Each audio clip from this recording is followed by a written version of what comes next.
Ndugu watazamaji, neno la su'u dhanni, dhana mbaya, ni jumla ya maneno mawili au sentensi ya maneno mawili. Kuna neno su, kisha kuna na adhanni. Tukianza na hili neno su'u mwanzo, kwa lugha ya Kiswahili ubaya, uovu, kwa maana nyingine ambao si uzuri, kwa lugha ya Kiarabu imekuja bimaana alqubh, ubovu, ubaya. Unaweza kutafsiri kwa lugha unayoitaka katika maana hiyo. Na unaposema katika lugha ya Kiarabu saa ash-shay'u idha qabuha, kwamba kile kitu kimekuwa kibaya, si kizuri, ndio kasema naachana nayo, expire, kimeharibika, kimekuwa kiovu, kimetilifika. Wa unaposema as-su'u vile vile ina maana ya ismun jami', ni jina ambalo limekusanya lilafati, maafa mbalimbali, wadaa, na maradhi mabaya mbalimbali. Wasu vile vile kwa maana nyingine bimaana alfujur, su pia ina maana ya alfujur, uovu, walmunkar, na mambo ambayo ni munkar. Wayuqalu fi lugha, unaposema katika lugha ya Kiarabu sa'ahu yasu'uhu su'an ay fa'ala bihi ma yukrahu, unafanya kitendo ambacho kinachukiza, hakipendezi. Na neno hili ni naqidhu sarrahu, ni kinyume ya kufanya jambo lenye kufurahisha. Kwa unaposema sa'ahu yasu'uhu su'an, bimaana umefanya kitendo chenye makruh, kenye kukirihisha, na ni kinyume cha kitendo kenye kufurahisha. Hiyo ndo maana ya asu. Kwa hivyo ni neno ambalo limekusanya kila ubaya, kila aina ya uovu, kila jambo lenye kuchukiza. Na unapokuja katika neno adhanni, dhanna sasa katika lugha ya Kiarabu ni ilmu shay'i bighairi yaqin, ni kukijua kitu au jambo kalijua lakini ukawa huna yaqini nalo. Hiyo ndo maana dhanna. Jambo umelijua, umesikia habari, lakini habari ile ikawa ndani yake wewe huna uhakika na huna yaqini. Wa adhinna ni bimaana tuhma, pia ina maana ya tuhma.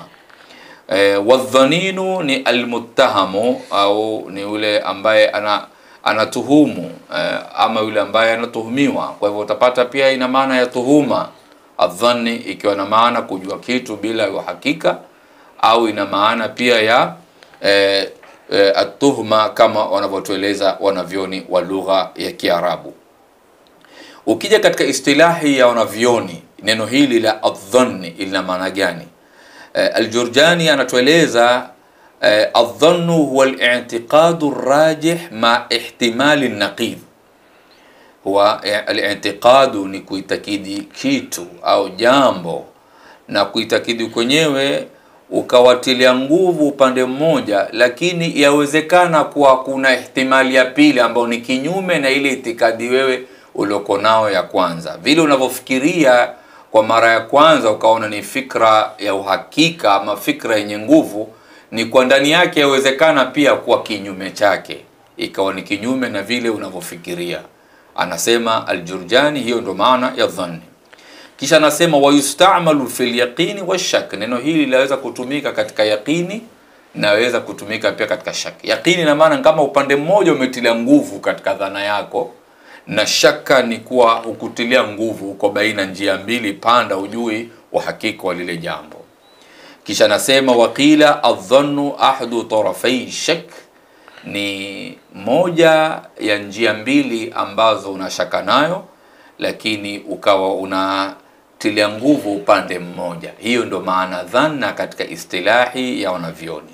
Kwa Kiswahili tuifahamu adhanna ni kudhania, kumfikiria, ukaleta fikra zako katika akili yako, ukasema bwana yule ni hivi, na kumbe yawezekana kuwa ni kinyume.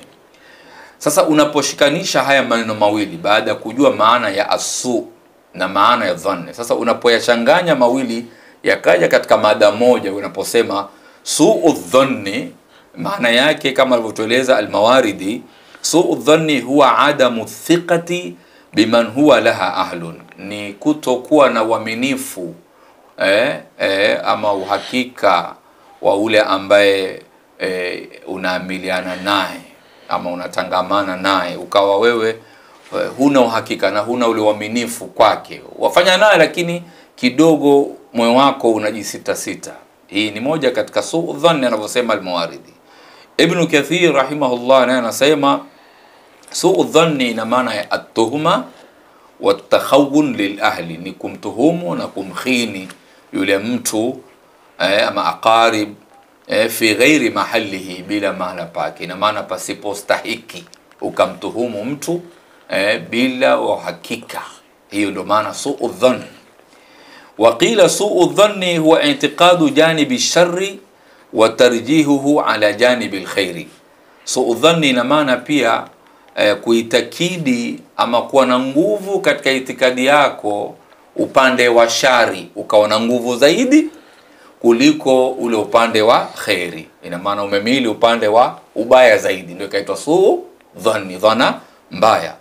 Kisha hilo jambo ambalo wewe umelitilia nguvu upande wa shari, fima yahtamilu al-amrayni ma'an, jambo ambalo linawezekana likawa ni pande mbili, kwa sivyo vile unavyofikiria, na uhakika ni pengine ni jambo zuri kwa ule mtu ambalo, au kwa tabia mzuri yule mtu ambaye amejipamba nayo.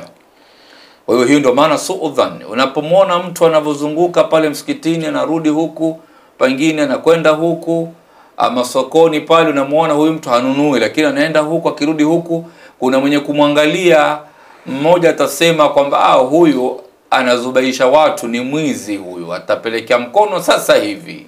Sasa huyu utamuona ametilia nguvu upande wa ubaya zaidi, kumbe pengine ni mtu amtafuta mtu wake hajamuona, ambapo ni janibul khairi. Kwa hivyo hiyo ndio maana suu dhanni kama alivyotafsiri Ibn Kathir, kumtuhumu mtu na pengine si mahala pake pa kutuhumiwa, na pengine hakuna zile asbab ambazo zatilia nguvu kwamba hapa dhana ni dhana ya uhakika.